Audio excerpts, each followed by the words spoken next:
నగరంలోని 15-8-10 డివిజన్లలో అధికారులతో కలిసి మంత్రి నారాయణ పర్యటించారు. స్థానికుల సమస్యలను స్వయంగా తెలుసుకుని విన్నపాలు స్వీకరించారు.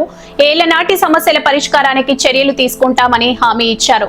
సర్వేపల్లి కాలువ కట్టవాసులకు భగత్ సింగ్ కాలనీ తరహాలో శాశ్వత ఇంటి పట్టాలు ఇప్పించేందుకు కృషి చేస్తానని మంత్రి తెలిపారు.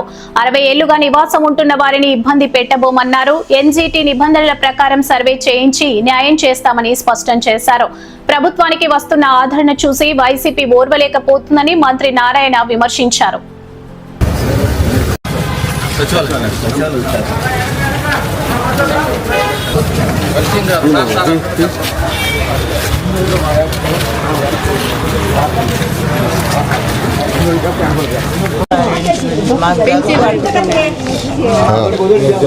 పట్టా ఇస్తే మీకు ప్రభుత్వం కూడా 2.5 లక్షలు ఇస్తుంది. అది వస్తే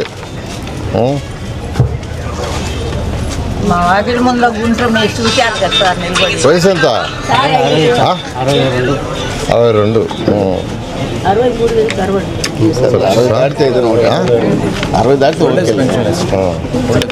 చూస్తాను.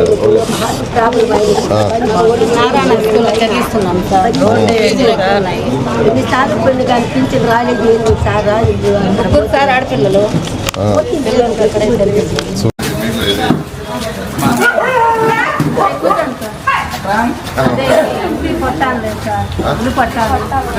కాలువ పని డ్రైనేజీ బాగా రావటం లేదు. రోడ్డు ఎలా ఉంది చూడండి సార్, రోడ్డు ఎలా ఉంది అసలు. మీరు వస్తున్నారు కాబట్టి మీటింగ్ చేద్దాం. రోడ్డు ఎలా ఉంది చూడండి సార్, అన్ని వీధులు ఎలా ఉంది.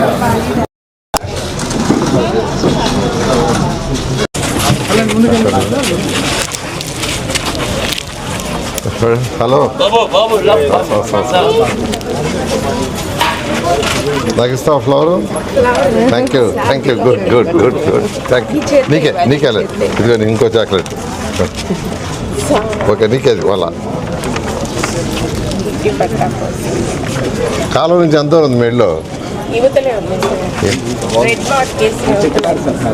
ఆ చెట్టు చూస్తా. ఈ మధ్య అక్కడ ఇచ్చాం, అక్కడ భగత్ సింగ్ కాలేజీలో అదే పద్ధతిలో ఇక్కడ ఇవ్వండి అని 14 ఇచ్చాం. అదేవిధంగా ఇక్కడ కూడా ఇవ్వండి కలెక్టర్లకి చెప్పా. కలెక్టర్ పని మీద ఉన్నాడు. ఏమని చెప్పా, వాళ్ళు వర్క్ చేస్తున్నారు. ఒక 2 నెలలు టైం ఇవ్వని అడిగారు. 2 నెలలు టైం ఇస్తే 99% అయ్యేటట్టుగా చూస్తా. 1% నేను చెప్పలేను, ఎందుకంటే మాట ఇచ్చేసి తర్వాత కాలేజ్ అంటే మళ్ళీ పట్టుకుంటారు. పట్టుకుంటుంది గట్టిగా.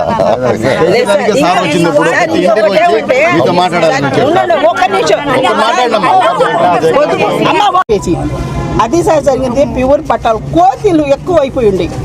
ఆ చెట్టు ఒకటి ఉంది, ఆ కోతిలు. తర్వాత సమస్య ఉంటే వైళ్ళు ఎక్కువైపోయి వైళ్ళు తెంచేసి ఆ శిరాష్ అన్నకు చెప్పాలన్నా కూడా నాకే ఇబ్బంది అవుతుంది. కారణం ఏమంటే 100 సార్లు ఈమె ఫోన్లు చేస్తా ఉంది. ఈమె దేంద్ర తలకాని అనుకుంటారు కావాలని. ఇదే సార్, ఇదే పక్కనే ఇల్లు కూడా ఎవరు ఒంటరి మహిళ సార్, అందరికి తెలుసు నేను ఒంటరి మహిళని.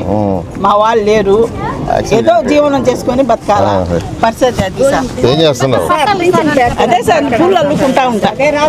పట్టాలకి ఆఫీసర్లు చెప్పానమ్మా, పని చేస్తున్నారు. ఏనండి, అయితే కాలువ దగ్గర నేను చెప్పేది ఏనండి, ప్రభుత్వం అక్కడ చేయాలి. ఇక్కడ చేసేది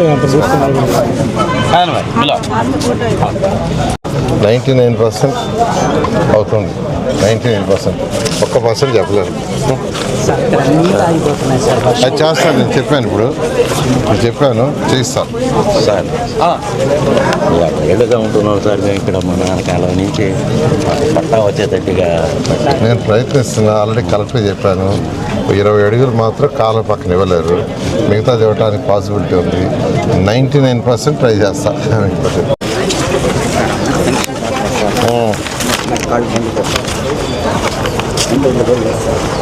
అది చేయించారా? సదరం ఇది సర్టిఫికేట్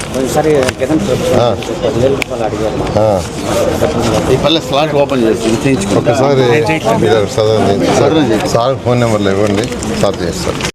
నీ క్యాబినెట్లో పెట్టి చేయిస్తానని చెప్పాను. 99% మీకు చేస్తాను.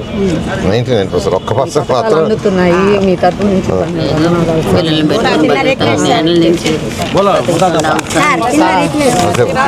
క్యాన్సర్ ఉంది. చెప్పండమ్మా. ఏ బ్యాచ్? ఏ బ్యాచ్? ఎక్కడ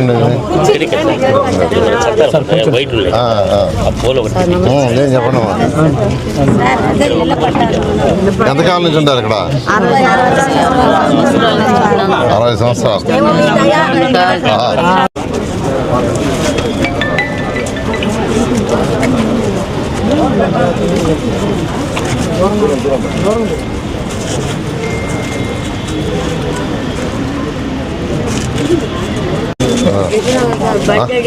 బండి ఏం చేస్తావు ఇస్తే?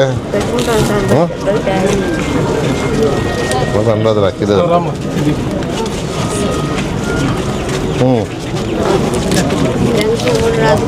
ఇస్తాం ఏంది? మా ఇల్లంతా పోయింది సార్. అంతా అల్లాడుతున్నాం సార్. మేము పొడుగొడు చేసుకునే వాళ్ళం ఆడకండి సార్. మీరు దయచేసి ఈసారి కూడా మిమ్మల్ని గెలిపిస్తాం సార్. నేను అంటే ఆల్రెడీ కలెక్టర్ చెప్పాను సార్, మిమ్మల్ని గెలిపిస్తాము ఈసారి కూడా. మా అమ్మని ఒక్కరు న్యాయం చెయ్యండి. ఉన్నాను సార్. నేను పెద్ద సగం ఉన్నాను సార్. ఈమె కాలం సైడ్ ఉంది. ఆమెకి మగ మనిషి మగడు లేడు, చనిపోయాడు. ఇదివరకే చెప్పాను మీకు. ఈ పక్క నేను, ఆ పక్క ఆమె ఉంది. ఇద్దరు కష్టపడి. ఒకటమ్మా, నేను ఏంటంటే కాలువ, పారుదల కాలువ ఎక్కడుందో అక్కడ నుంచి 20 అడుగుల వరకు ఇవ్వకూడదు. 20 అడుగుల వరకు ఇవ్వలేరు. ఆ 20 అడుగుల నుంచి యువతలు ఉండే వాళ్ళందరికీ పట్టాలు ఇవ్వడానికి ప్రయత్నిస్తున్నా. ఆ భగత్ సింగ్ కాలనీలో 1400 మంది ఇచ్చేవిటిని కాలువ పక్కన. అక్కడైతే 60 అడుగులు. సరే, పెన్నారు ఎవరు కదా, పెద్ద కాలువ కాబట్టి 60 అడుగులు ఇవ్వట్లేదు. 60 అడుగులు దాటి 1400 మందికి పట్టాలు ఇచ్చాం. అదేవిధంగా ఇక్కడ అధికార కలెక్టర్ ఇది ఒకటి రాసుకోండి. అంటే హౌస్ సైడ్ కావాలంటే రాసుకోండి.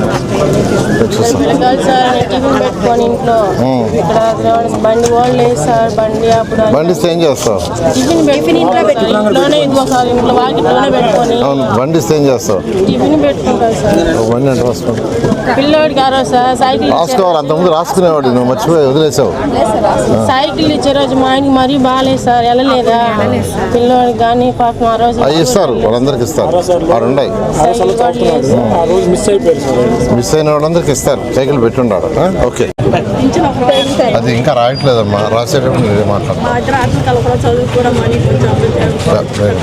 పెన్షన్స్ ఇచ్చేటప్పుడు రాయిస్తాను. ఓకే, చేసేటప్పుడు చేయిస్తాను. నేను ఇంకా చేయట్లో గవర్నమెంట్ రిలీజ్ చేయాలా, రిలీజ్ చేసేటప్పుడు చేయిస్తాను. నోట్ చూసి 50 ఉంది, వస్తుంది అది.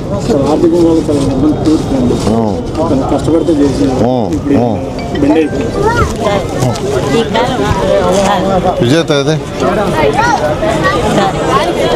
5,000. గవర్నమెంట్ రూల్స్ రెగ్యులేషన్స్ కాబట్టి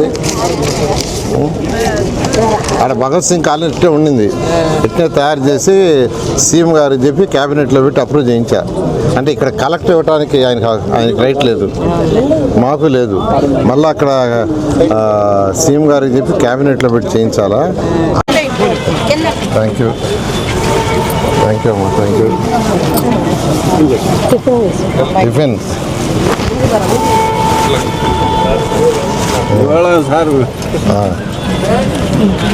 ఏం చదువుతున్నారు నువ్వు? Final year. ఏం జాబ్ ఏం రాలేదు. ఏం కోచింగ్ చేస్తున్నారు? తీసుకున్నారా? ఏ సబ్జెక్టు? సార్, కూడా సంవత్సరం అయిపోయింది. 1 year అయిందా? 1 year అయిపోయింది సార్. మీరు చాలా సంవత్సరాలు పాప వచ్చి వెంకటేశ్వర కాలేజీలో సార్ ఫ్రీ సీట్ రాలేదు సార్ పాప. ఆమె ఇంకా అన్నం చదివించాను, నన్ను కూడా అదే చదివిమన్నా అని ఆ అమ్మాయిని అక్కడ చేర్పించాను sir. Venkateswara college fees reimbursement వస్తుంది కదా? ఏం రావు సార్, మేము బెల్జోళం కదా సార్. ఓసి కాదమ్మా, అందరికి ఇస్తున్నారు కదా. కట్ ఆఫ్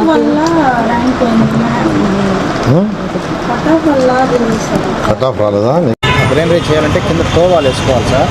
అందులో వర్షం నీళ్లు ఆగి పైన కొంతవరకేసి నేను అంతా కాకపోయినా సరే సార్. పైన ఒక 6 అడుగులు చేయండి.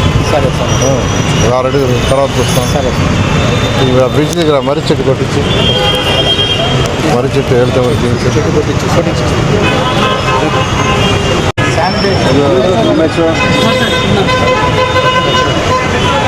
ఇవన్నీ ఆ కాగితాలన్నీ ఉండకూడదు. ఫస్ట్ ఆ ప్లాస్టిక్ కాగితాలన్నీ అక్కడ దాకా బ్రిడ్జ్ దాకా పోవాలా. ఆ చెట్లు కొట్టేసేయండి. చెట్లు కొట్టేసి ఏం చెట్లు అవి?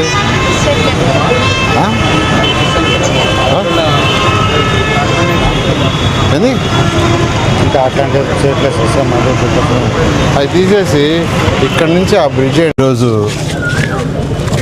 నెల్లూరులోని సర్రేపల్లి కాలువకట్ట. ఇది దాదాపు ఇక్కడ 60 సంవత్సరాల పైగా ఇక్కడ ప్రజలు ఉంటున్నారు. 60 సంవత్సరాల పైగా ఉంటున్నారు. అది ఎన్ని సంవత్సరాలు కూడా ఎవరికి తెలీదు. అలాంటి ఏరియాలో వీళ్ళకి పట్టాలు లేవు. ఏదో మీరు ఇక్కడ ఉంటున్నారని ఒక కాగితం ఇచ్చారు, మీరు ఇక్కడ నివసిస్తున్నారని. వాళ్ళు లోన్లు పోయినా దేనికి పోయినా అది చల్లదు. అందుకని వాళ్ళు మన ఎలక్షన్ అప్పుడు కూడా సార్ మాకు ఒరిజినల్ పట్టాలు ఇవ్వండి అంటే వాళ్ళకి అంత అవేర్నెస్ వచ్చింది. ఒరిజినల్ పట్టాలు ఇవ్వండి, నిజమైన పట్టాలు ఇవ్వండి అని అడగటం. ఈ మధ్య భగత్ సింగ్ కాలనీలో 1400 మందికి పట్టాలు క్యాబినెట్లో అప్రూవ్ చేసి పట్టాలు ఇచ్చాం. క్యాబినెట్లో అప్రూవ్ చేసి గౌరవ ముఖ్యమంత్రి గారి వారు వర్చువల్గా యాక్చువల్గా దాన్ని పట్టాలు ఇవ్వడం జరిగింది. అంతేకాకుండా గౌరవ ముఖ్యమంత్రి గారు రెగ్యులర్గా మా అందరికీ నాయకులు చెప్పేది ఏంటంటే వీళ్ళు 40 ఏళ్ళు 50 ఏళ్ళ నుంచి ఉండేటప్పుడు వాళ్ళని ఎవరిని మనం కదిలించకూడదు కూడా.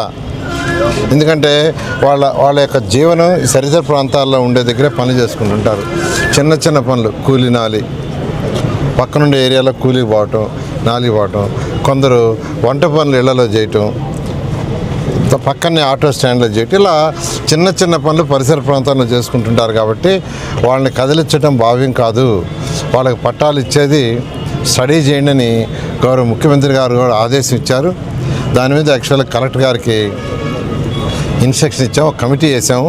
అటు irrigation department, municipal department, revenue department ముగ్గురు వర్కౌట్ చేస్తున్నారు. ఒకటి కాలువ గట్టు నుంచి 20 అడుగుల బఫర్, 20 అడుగుల వరకు పట్టాలు ఇవ్వలేరు. అది ఇవ్వటానికి కుదరదు. సుప్రీంకోర్టు ఆర్డర్ ప్రకారం, ఎన్జిటి గైడ్లైన్స్ ప్రకారం అది తప్ప మిగతా ఏరియాకి ఇవ్వటానికి పాసిబిలిటీ ఉంది.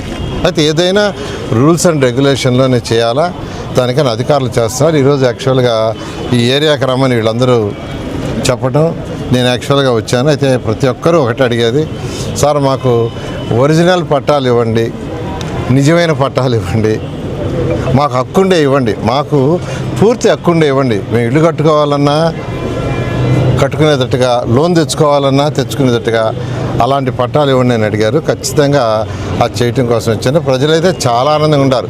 తల్లికి వందనం అయితే ఒక్కొక్కరింట్లో 2 3 కూడా వచ్చింది ఏరియాలో. వాళ్ళ ఆనందానికి అద్దులు లేవు. ఈ విధంగా ఈ ప్రభుత్వం సంక్షేమాలు చాలా బాగా చేస్తుందని వాళ్ళే చెప్తున్నారు, వాళ్ళ నోటికుండానే. అయితే వైసీపీ ప్రభుత్వం మాత్రం భరించలేకపోతుంది. ఆ ఆనందాన్ని ప్రజలు ప్రశాంతంగా ఉంటాం, ఈ రాష్ట్రంలో ప్రజలు ప్రశాంతంగా ఉంటాం, ప్రజలు ఆనందంగా ఉంటాం, వైసీపీ వాళ్ళు భరించలేకపోతున్నారు. భోగాపురం ఎయిర్పోర్ట్ మనం ఓపెన్ చేశారు. ఆ భోగాపురం ఎయిర్పోర్ట్కి యాక్చువల్గా వచ్చిన జనం ఎలా వచ్చారంటే, తరలి వచ్చారంటే 5 లక్షల పైగా వచ్చారు. వాళ్ళ ఆనందానికి అద్దులు లేవు. ఎందుకంటే వాళ్ళు ఎప్పుడూ ఎక్స్పెక్ట్ చేయలే. 2014-19లోనే భోగాపురం ఎయిర్పోర్ట్ ఇలాంటి తీసుకోవడం జరిగింది. అలాంటి ఆనందాన్ని ప్రజలు ఆనందంగా ఉండారు, వాళ్ళు ఎందుకు ఆనందంగా ఉండాలని ఏదో ఒక ఇష్యూ తెస్తారు. ఈ ప్రభుత్వం ఏదైనా ఒక మంచి పని చేసినప్పుడు, ఎన్డీఏ ప్రభుత్వం ఏదైనా ఎప్పుడైనా ఒక మంచి పని చేస్తే వెంటనే ప్రజలు ఆనందంగా ఉండకూడదని ఆనందాన్ని పోగొట్టడానికి ఒక సైకో మెంటాలిటీతో ఏదో ఒకటి తెస్తుంటారు. డిఎస్సి ఎగ్జామ్ చేశారు. 16,000 మంది యువతకు ఉద్యోగాలు ఇచ్చారు. ప్రభుత్వ జాబ్, గవర్నమెంట్ జాబ్స్ 16,000 మందికి. ఒక్క టీచర్ పోస్ట్ గత 5 సంవత్సరాలు ఇవ్వాల. ఒక్కటంటే ఒకటి ఇవ్వాల. యువనాయకుడు లోకేష్ అనేక కోర్టు కేసులుంటే సున్నితంగా కేసులన్నింటినీ సాల్వ్ చేసి, చాలా సున్నితంగా, మళ్ళా ప్రాబ్లమ్స్ రాకుండా చేసి 16,000 మందికి ఉద్యోగాలు ఇస్తే 16,000 కుటుంబాలు ఎంత ఆనందంగా ఉంటే వాళ్ళ ఆనందాన్ని స్పాన్సర్ చేయాలని రకరకాల వేషాలు వేస్తున్నారు. ఇదంతా భోగాపురం ఎయిర్పోర్ట్ ఆనందాన్ని పోగొట్టాలా. ఇంకోటి జాబ్ క్యాలెండర్ తొందరలో రిలీజ్ చేస్తున్నారు. జాబ్ క్యాలెండర్ ఆ కమిటీలో నేను కూడా ఉన్నా, దాదాపు ఫైనల్ అయిపోయింది. ఆ జాబ్ క్యాలెండర్ రిలీజ్ అయితే అనేక మందికి టీచర్లకు ఉద్యోగాలు వస్తాయి, పోలీసు వాళ్ళకి ఉద్యోగాలు వస్తాయి, అదేవిధంగా రెవెన్యూ, మున్సిపాలిటీ అన్ని డిపార్ట్మెంట్లో ఉద్యోగాలు వస్తున్నాయి, హెల్త్. సో అంతమందికి ఉద్యోగాలు వస్తే ప్రజలు ఆనందంగా ఉంటారు. ఆనందంగా ఉండకూడదు, వాళ్ళ మెంటాలిటీ సైకో మెంటాలిటీ. అయితే ప్రజలు అన్నీ గమనిస్తున్నారు. మొన్న 11 సీట్లు కన్ఫర్మ్ చేశారు. ఇదే వేషాలు వేస్తే 0 అవుతాయి నెక్స్ట్ టైం. Thank you.